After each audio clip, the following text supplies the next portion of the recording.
صبح شام کی مسنون دعائیں.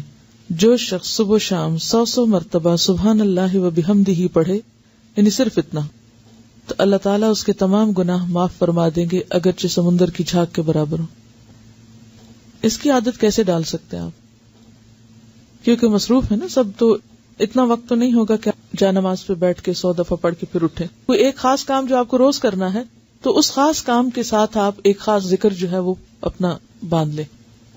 ایک تو ہے نا کہ ہر وقت کوئی بھی ذکر آپ کریں، لیکن یہ جو مخصوص اذکار بتائے گئے مخصوص اوقات میں کرنے کے، تو ان کا فائدہ جب ہی ہوتا ہے جب ہم ان کو اوقات کی پابندی کے ساتھ کرتے ہیں. اور اصل میں اس کے پیچھے حکمت بھی یہی ہے وقت بتانے کی، کہ پھر انسان اس میں مس نہیں کرتا. صبح ہوئی، اللہ کی یاد آئی، اور سنت کے مطابق جو آپ صلی اللہ علیہ وسلم نے بتایا وہ ذکر کرنا. ویسے تو آپ کوئی بھی کر سکتے ہیں، ہر ذکر میں فائدہ ہے، لیکن آپ کے نقش قدم پہ چلنا، جہاں آپ نے قدم رکھا وہیں پیچھے رکھنا، اس کا لطف ہی کچھ اور ہے.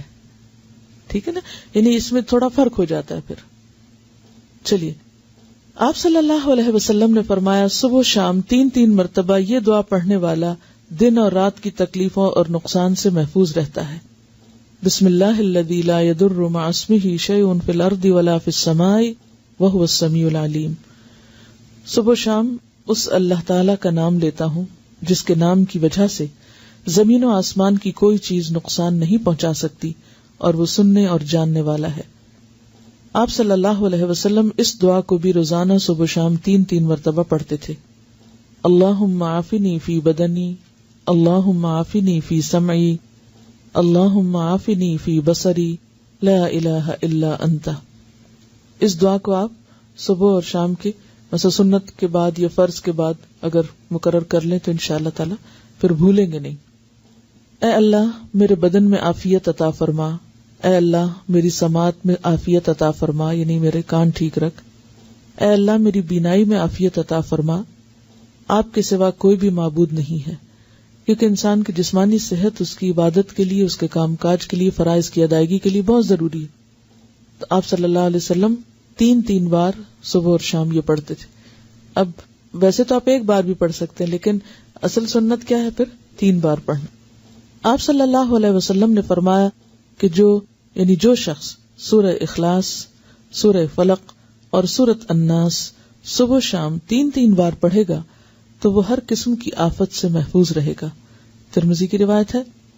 آپ صلی اللہ علیہ وسلم نے سیدہ فاطمہ رضی اللہ تعالی عنہا کو ہر صبح شام یہ دعا مانگنے کا حکم دیا تھا، یعنی آپ نے اپنی بیٹی کو یہ دعا سکھائی تھی.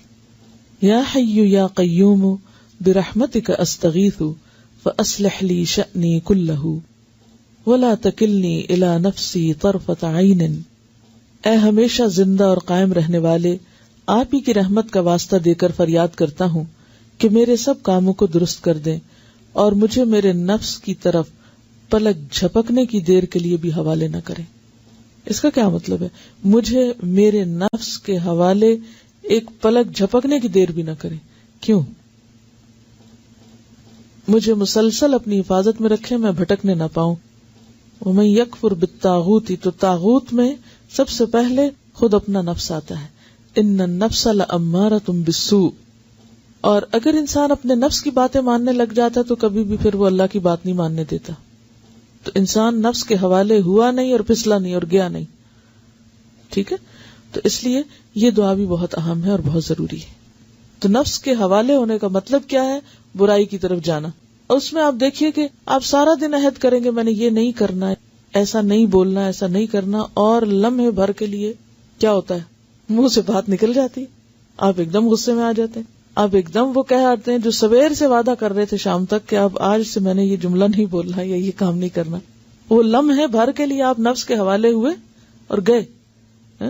تو یہ دعا بہت ہی زبردست دعا ہے کہ یار اب میں تو اپنے آپ پر، خود پر ایک لمحے کے لیے بھی بھروسہ نہیں کر سکتا، لمحے کے لیے بھی مجھے نہیں ادھر جانا، کیونکہ ہمارے ساتھ نفس بھی ہے، شیطان بھی ہے. تو یہ ایسے دشمن ہیں، ایسی طاقتیں ہیں کہ جن کا مقابلہ ہم تنہا نہیں کر سکتے، یہ صرف اللہ کی مدد سے ہو سکتا ہے. اس لیے صبح اور شام، ورنہ بعض اوقات انسان کہیں ایک دفعہ تو مانگ چکا، اب اور کیا مانگنا، روز کیا یہی مانگنا. یعنی آپ کے ذہن میں یہ آ سکتا ہے کہ سویرے بھی مانگو، شام بھی مانگو، وہی باتیں، پھر ریپیٹیشن. اس ریپیٹیشن کی ہر سویر کو ضرورت ہے اور ہر شام کو ضرورت ہے کہ ہم بھولنے والے ہیں. پھر سید الاستغفار. آپ صلی اللہ علیہ وسلم نے فرمایا جس نے صبح و شام صدق دل سے سید الاستغفار کو پڑھا اور اسی دن یا رات فوت ہو گیا تو وہ جنت میں داخل ہوگا. اب آپ دیکھیں اللہ تعالیٰ نے بخشش کے کتنے سامان کیے ہیں. ایک چیز کر لو، دوسری کر لو، تیسری کر لو.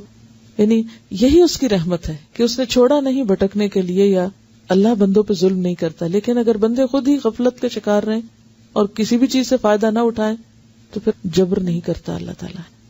سید الاستغفار یہ ہے: اللہم انت ربی لا الہ الا انت خلقتنی وانا عبدک وانا علی عہدک ووعدک ما استطعت اعوذ بک من شر ما صنعت ابوء لک بنعمتک علی وابوء بذنبی فاغفر لی فانہ لا یغفر الذنوب الا انت.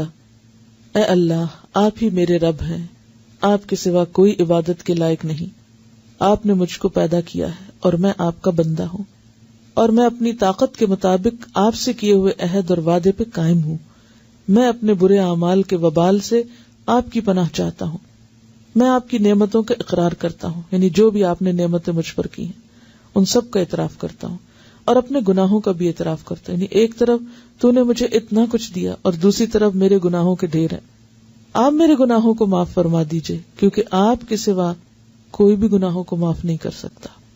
یعنی کسی انسان، کسی جن، کسی فرشتے کے اختیار میں نہیں کہ وہ بندے کے قصور معاف کر سکے. اصل معافی اللہ ہی کی طرف سے ہے.